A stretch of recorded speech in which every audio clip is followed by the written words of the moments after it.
Assalamualaikum warahmatullahi wabarakatuh. Kami dari kelompok 4 Pendidikan Matematika Realistik Indonesia akan mempresentasikan tentang pembelajaran matematika realistik Indonesia.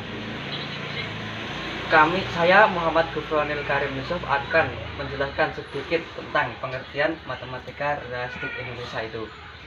Pendidikan matematika realistik ini pertama kali dikembangkan oleh negara Belanda. Teori ini pada dasarnya bahwa matematika adalah aktivitas manusia yang harus dihubungkan secara langsung dalam kehidupan sehari-hari. Sedangkan menurut Zainuri, pendidikan matematika realistis ini yaitu matematika sekolah yang dilaksanakan dengan menempatkan realitas dan pengalaman sebagai titik awal sebuah pembelajaran. Pendidikan matematika realistik ini adalah pemanfaatan realitas dan lingkungan yang dipahami peserta didik untuk memperlancar proses suatu pembelajaran matematika, sehingga pembelajaran matematika ini mencapai tujuan yang lebih baik daripada yang sebelumnya. Yang dimaksud dengan realitas ini yaitu hal-hal yang nyata yang dapat diamati dan dipahami peserta didik lewat membayangkan. Sedangkan yang dimaksud dengan lingkungan ini yaitu lingkungan keluarga, lingkungan masyarakat maupun lingkungan sekolah. Lingkungan ini dapat disebut juga dengan kehidupan sehari-hari. Dalam pandangan pendidikan matematika realistik Indonesia ini, pembelajaran lebih memusatkan pada kegiatan pembelajaran siswa dan lingkungan serta bahan ajar yang disusun sedemikian rupa untuk mencapai tujuan pembelajaran tersebut. Jadi tugas guru dalam pembelajaran ini hanya sebagai fasilitator.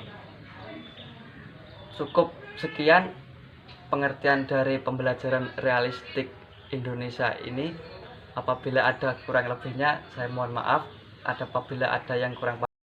Baik, assalamualaikum warahmatullahi wabarakatuh. Saya melanjutkan dari materi pertama, yaitu yang kedua, materi prinsip PMRI.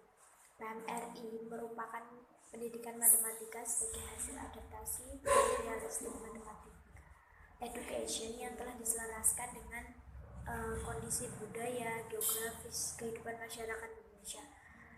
Di dalam pendidikan matematika realistik sendiri lebih menekan pada potensi pada anak atau siswa yang harus dikembangkan. Di dalam prinsip PMRI sendiri itu ada 3. Yang pertama, guided reinvention atau progressive mathematization. Yang kedua adalah didactical phenomenology, dan yang ketiga adalah self-development model.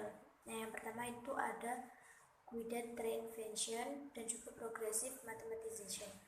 Guided reinvention yaitu menekankan pada penemuan kembali secara terbimbing dan yaitu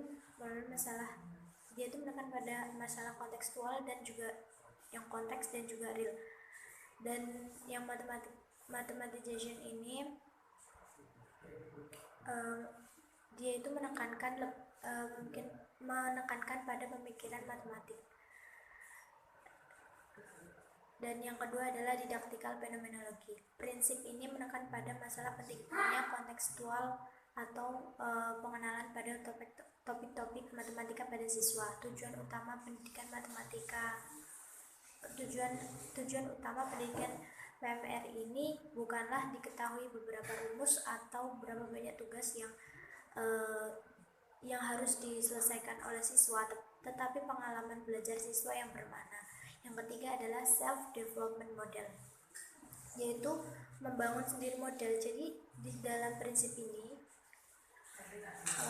siswa dibebaskan memilih model sendiri dan dikembangkan sesuai keinginan siswa. Oke teman-teman, kita lanjut ke materi selanjutnya ya. Tadi sudah dijelaskan tentang pengertian dan konsep dari pendekatan PMRI. Sekarang kita masuk bagian ketiga, itu karakteristik. Jadi permasalahan nyata itu sangat signifikan dengan pendekatan PMRI kan apa? Permasalahan nyata itu sebagai aplikasi dalam pendekatan ini untuk memunculkan konsep-konsep matematika yang baru. Ada 5 karakteristik yang harus kita ketahui loh dalam pendekatan PMRI ini. Yang pertama itu adalah menggunakan kontekstual. Yang dimaksud menggunakan kontekstual di sini itu adalah lingkungan nyata yang ada di sekitar para siswa-siswi. Permasalahan nyata ini dapat dijadikan sebagai titik tolak ukur untuk memunculkan matematika yang diinginkan. Terus yang kedua itu adalah menggunakan model. Menggunakan model yang di sini itu adalah mengubah model yang awalnya model konkret kemudian dirubah menjadi sedikit abstrak. Tujuannya apa? Agar siswa itu memiliki kreativitas yang tinggi. Kita mampu mengajak siswa untuk berpikir secara kritis, secara logis. Selanjutnya yang ketiga itu adalah menggunakan kontribusi siswa. Dari pembelajaran pendekatan PMRI ini, kita harapkan siswa itu mampu mengubah suatu metode yang awalnya informal menjadi formal. Lah, yang kita harapkan dari sini agar dari pendekatan ini nanti kita bisa memunculkan sikap kepribadian siswa, kita memunculkan sikap berani siswa yang dalam kehidupan sehari-harinya nanti bisa memecahkan masalahnya sendiri yang berhubungan dengan matematika. Yang keempat itu adalah selanjutnya keterkaitan. Maksudnya di sini itu adalah adanya keterkaitan atau terintegrasi dengan topik pembelajaran yang lain. Contohnya saja yang seperti yang kita lihat sekarang ini seperti tematik. Itu kan ada hubungannya ya antara pelajaran 1 dengan pelajaran 2. Lah, karena apa? Supaya nanti dalam proses pembelajarannya itu akan lebih bermakna. Dan yang terakhir ini adalah interaktivitas. Maksudnya di sini itu adalah nanti di dalam suatu kegiatan pendekatan PMRI ini, di situ nanti dalam kegiatannya itu ada negosiasi, ada evaluasinya antara guru dan sesama murid.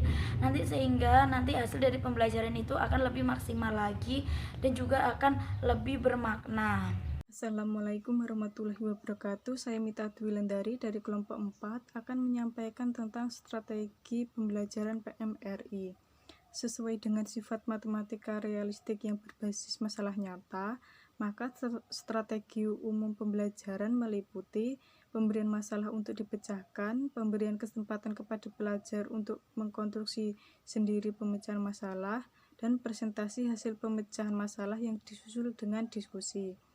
Adanya metode. Dalam pembelajaran realistik, metode yang terutama digunakan adalah pemecahan masalah yang diikuti dengan kerja kelompok, diskusi, dan presentasi. Yang selanjutnya yaitu media. Untuk kelas-kelas pemula, biasanya digunakan benda-benda langsung, seperti manik-manik, kelereng, maupun batang korek api. Sedangkan untuk kelas tingkat lanjut, digunakan benda-benda yang secara formal, seperti bagan, garis bilangan, maupun simbol-simbol. Yang selanjutnya yaitu evaluasi. Evaluasi disusun sesuai dengan kompetensi yang ingin dicapai melalui pembelajaran, berdasarkan tahap pencapaian tingkat berpikir yang tepat untuk tingkat kelas. Evaluasi perlu dilakukan bukan saja melalui tes untuk mengukur hasil pembelajaran, melainkan dilakukan selama proses pembelajaran. Hal ini dilakukan terhadap aktivitas berinteraksi selama proses pemecahan masalah, juga interaksi saat presentasi. Penerapan dalam lingkup sekolah. Model pembelajaran realistik dapat diterapkan untuk semua jenjang, dari sekolah dasar sampai perguruan tinggi, khususnya pada pembelajaran calon guru dengan penyesuaian dalam tingkat keabstrakan materi. Pada jenjang sekolah yang lebih rendah, penekanannya pada matematisasi horizontal yang bertolak dari fakta dalam kehidupan nyata. Sedangkan makin tinggi jenjang sekolahnya, maka sifatnya akan lebih menitik beratkan pada matematisasi vertikal yang bergerak pada ranah simbol. Demikian yang dapat saya sampaikan, semoga bermanfaat. Wassalamualaikum warahmatullahi wabarakatuh. Assalamualaikum warahmatullahi wabarakatuh. Contoh pendekatan PMRI. Pembelajaran matematika dengan menggunakan pendekatan PMRI dilakukan 3 tahapan untuk menuju tahapan formal. Tahapan yang pertama, tahapan nyata.